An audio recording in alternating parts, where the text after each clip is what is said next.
Hello and welcome to Breaking Bread with Rivaaj Maharaj, where nothing is off the table.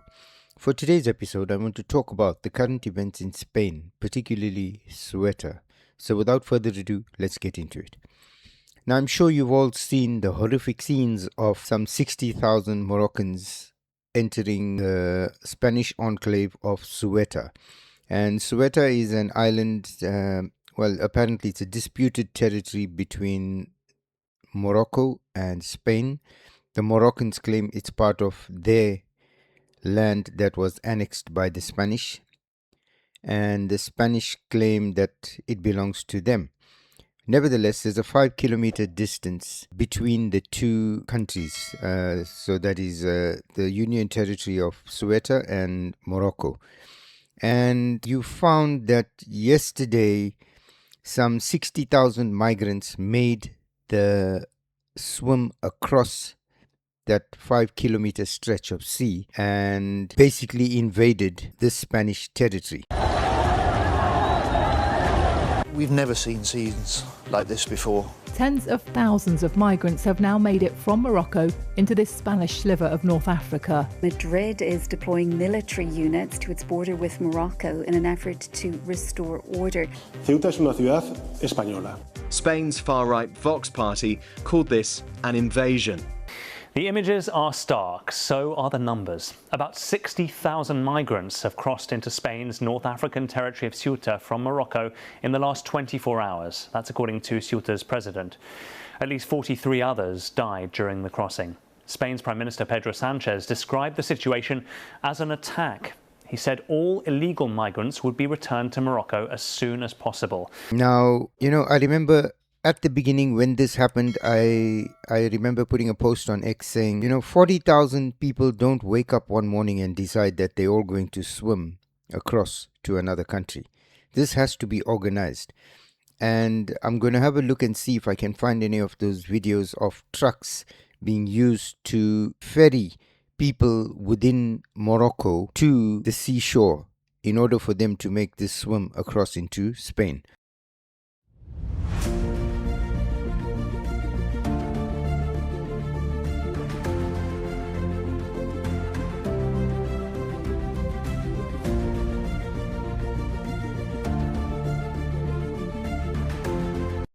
And it has to have been organized. There is just no way on the planet that this was sporadic and spontaneous.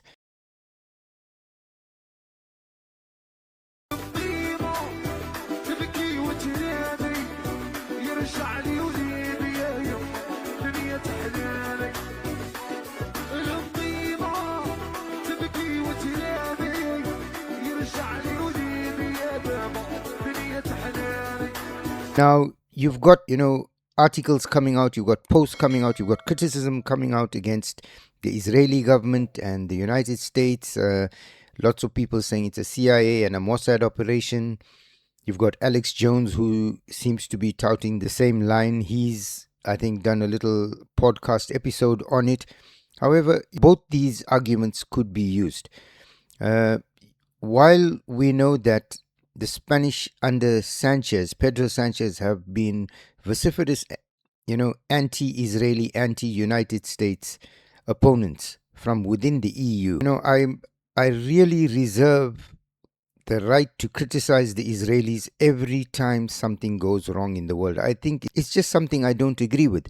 And, we find that a lot of the times these arguments against the Israelis tends to border on anti-Semitism. And it also, tarnishes everybody with the same brush. Now, all 5 fingers on your hand are not the same. You may get Israeli people that are involved on the left, that are complicit in these types of nefarious activities, like you will get Americans, like you will get Indians, like you will get Thai. You get them in all races, in all nationalities.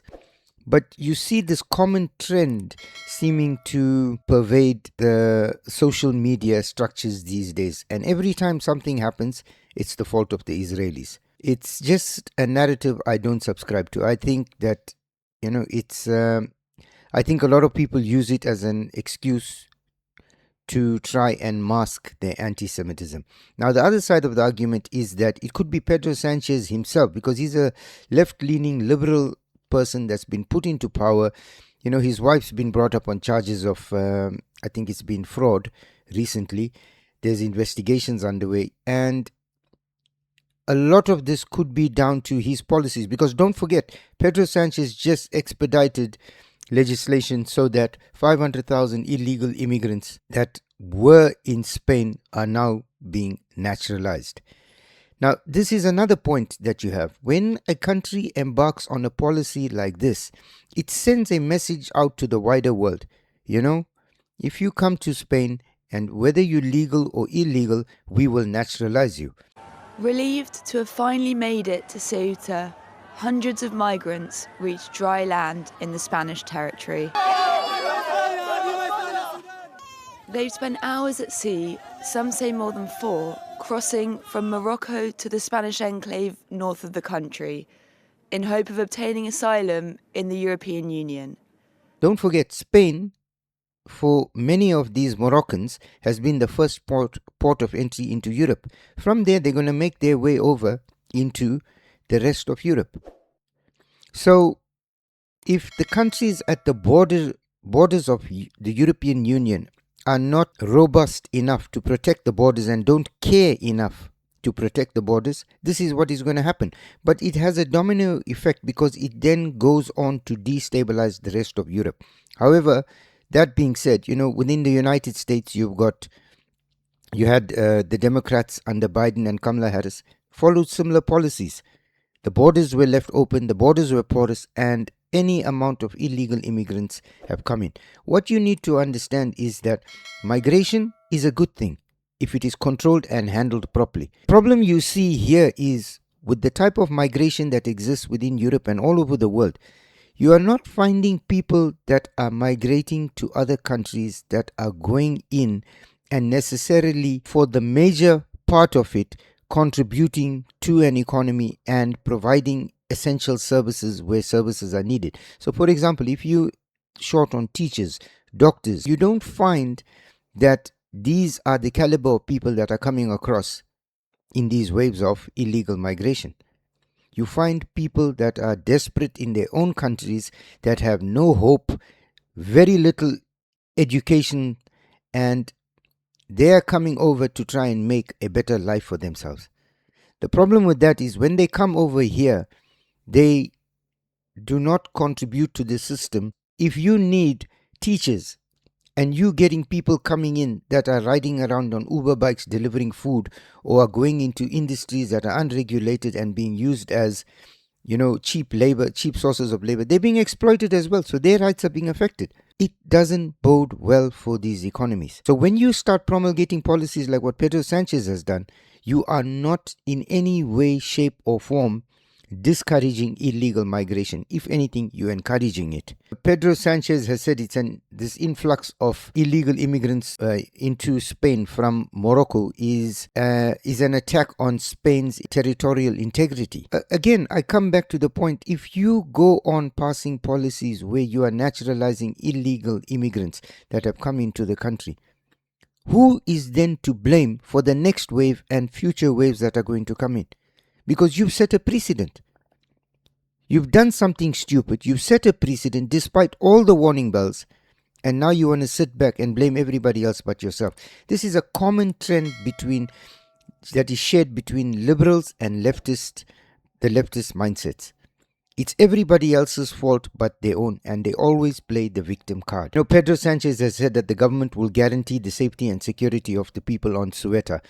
You know, I've got a clip here that I'm going to attach of a man being stabbed. Before I play this clip, I'm going to, just issue a slight warning. It could be graphic in nature. It could be disturbing to some viewers. So skip this segment if it is something that you feel is going to affect you.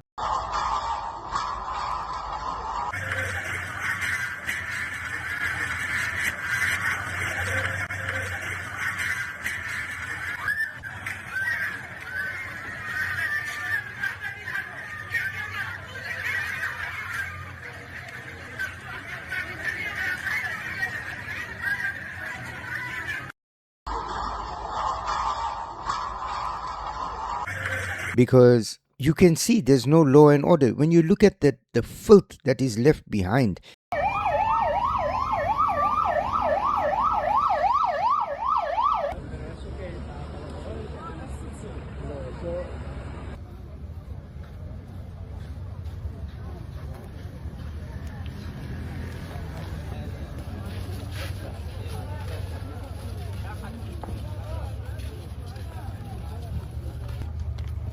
Ostras, me ha llamado uno de Alemania.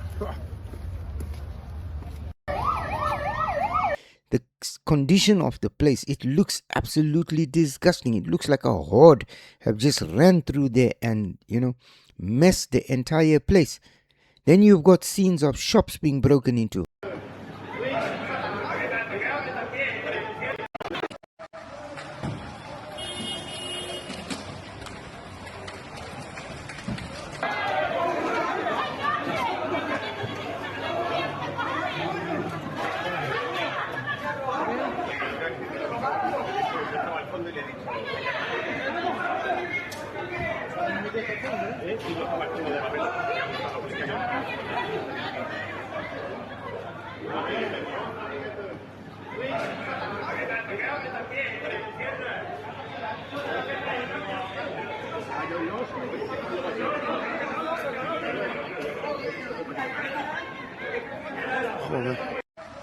Houses, people being, assaulted. You've got this reporter conducting this interview where this woman is saying, I'm feeling terribly insecure at the moment. I feel very, very vulnerable, and I'm worried and I'm terrified because I'm surrounded by these people, and most of them that I've come across are males, military-aged males. So this, you can see that this is a concerted, organized effort to destabilize the European Union, because these people coming in illegally into Spain are now going to make their way onto the mainland, and from there filter on into Europe. How many of these people do you know are coming here genuinely for work? Look at the amount of crime that has skyrocketed as a result of this unchecked illegal migration that we have in the United Kingdom. Just the United Kingdom alone. Forget about France, Germany, Italy.